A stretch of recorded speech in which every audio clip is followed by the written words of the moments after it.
Mona brought that old thing back for y'all this evening, honey, up here on these loving hip hop Atlanta streets. That old thing, honey.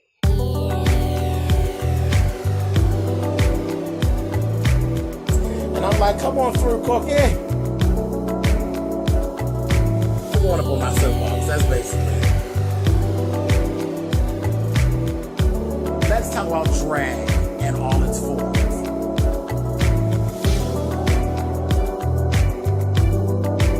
What,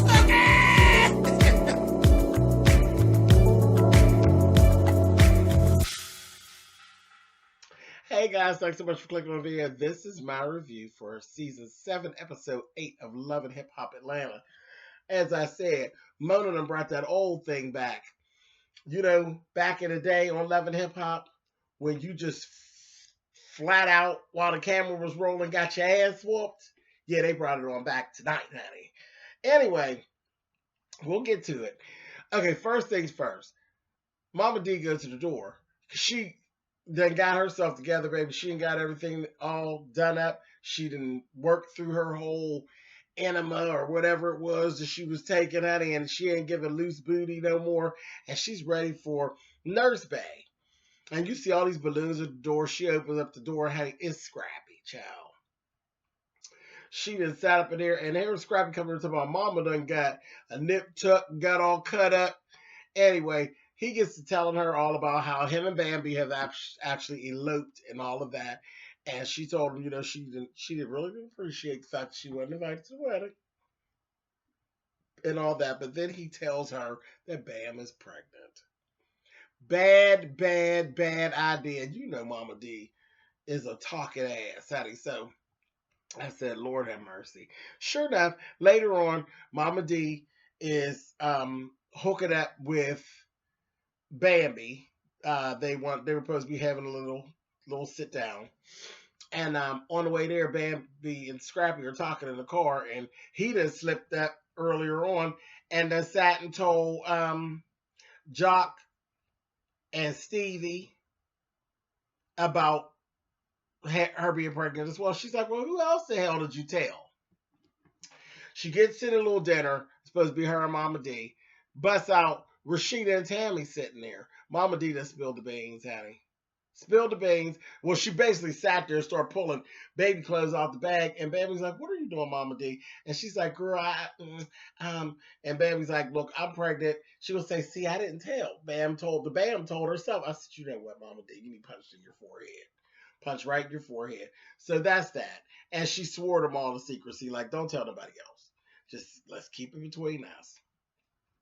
Okay, beginnings of some of the mess here. Tokyo's at the studio. Her and Tobias. And then Blue Da Vinci comes in. And they're actually talking, carrying on. They're talking about the plans of the setup of her release party and all of that. And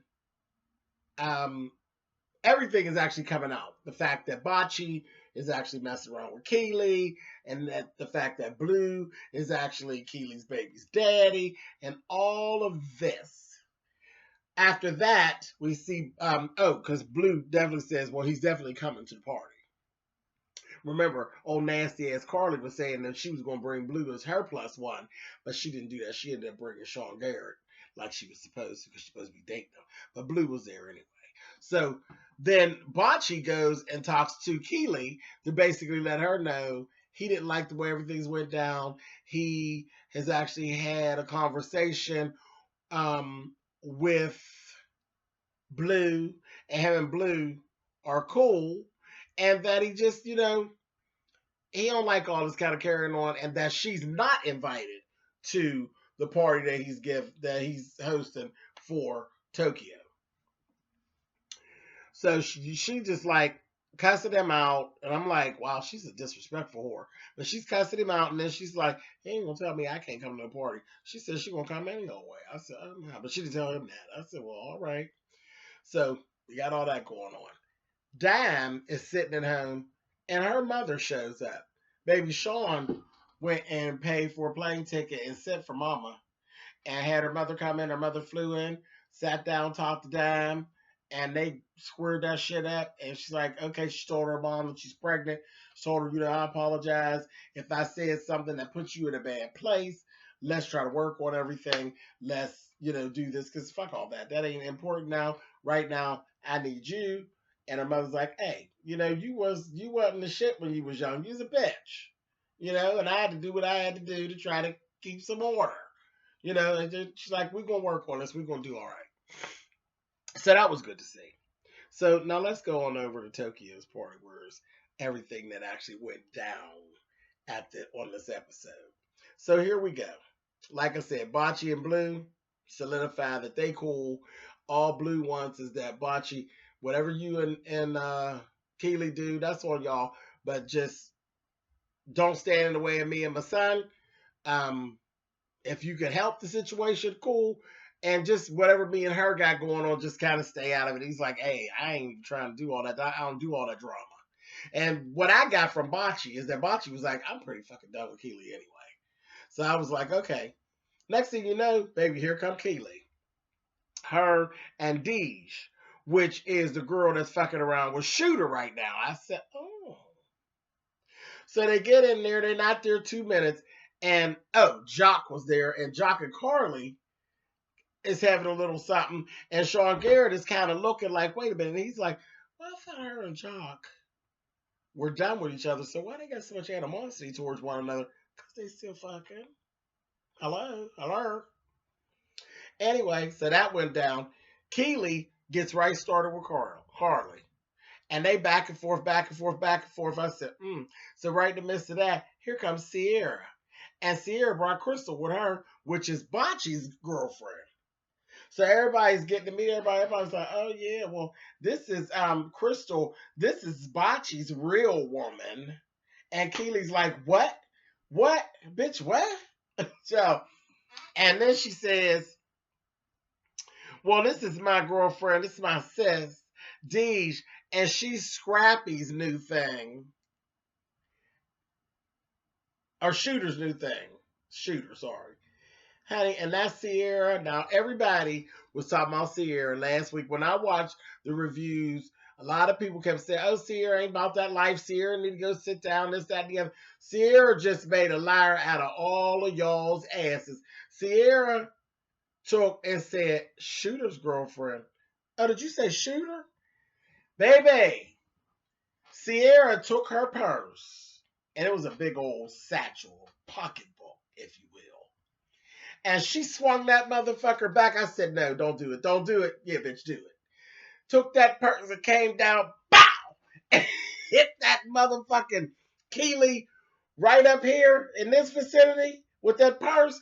She hit her so goddamn hard with that purse that her goddamn hair and her weave separated. I said, she fucked you up, honey.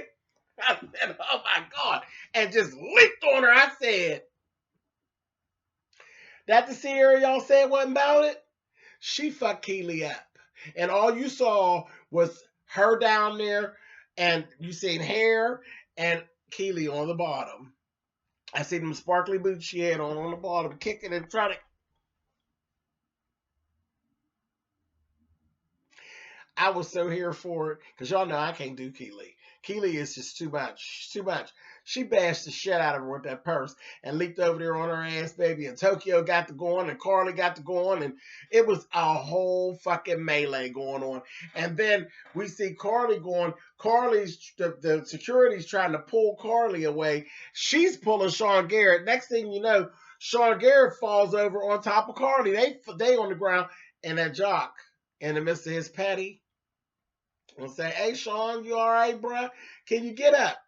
Are you living? Are you live? I said, no, you ain't giving him as you live. Oh! I said, this is terrible. Terrible. It was a whole mess. A whole mess. Later on, Sean Garrett talked to Carly and told her, I do not do drama.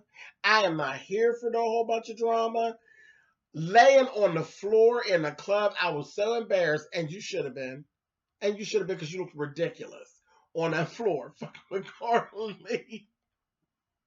It was a whole mess. A whole mess. I said, oh, well. It went down, honey. They didn't have enough time to try to scramble and edit and film the ceiling and the floor like they usually do. And we got to see all of what was going on, honey. They was over there juking down. I said, uh-huh.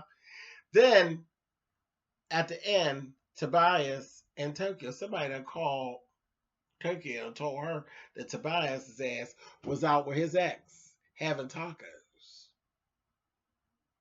So she confronted him and he's telling her some story. I'm like, you know what? I'm getting about tired of Tobias. Tobias got too many stories for being in the wrong places that he ain't supposed to be. I don't know about you, Tobias. Your shit ain't adding up. Shit's starting to look a little raggedy. I don't know. But baby Tokyo cussed his ass out. Clean out. Cussed him out and said, well, who is the bitch? Well, she's my ex, and something about her grandma died. And she said, I ain't give a fuck about her dead ass grandmother. Bitch don't need to be eating no goddamn tacos. I said, oh my God. I love Tokyo. I love her. She said, I don't give a fuck about her. What did this bitch do? He said, she's a flight attendant. She said, oh. So you out here fucking with a bitch that sling peanuts. I said, Lord have mercy, Jesus.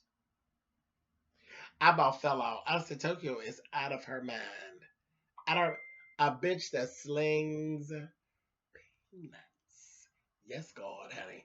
I said, okay. And next year, she called him a bunch of bitches and whores and took off and walked over to him. You can just leave me alone, motherfucker. I said, oh, God. She said, you going to mess around, I'm going to pop you. You know, that's her thing. She always going to pop somebody. I said, Lord have mercy. I fell out. It was a good episode. It reminded me of the old days, honey. People was cutting up on here tonight. So, but that's it. I'm gonna catch y'all next week, honey. I love that damn Tokyo, and I'm feeling that Sierra, baby. Y'all lied on Sierra. Sierra's about a little something, something. Don't nobody say nothing bad about no shooter.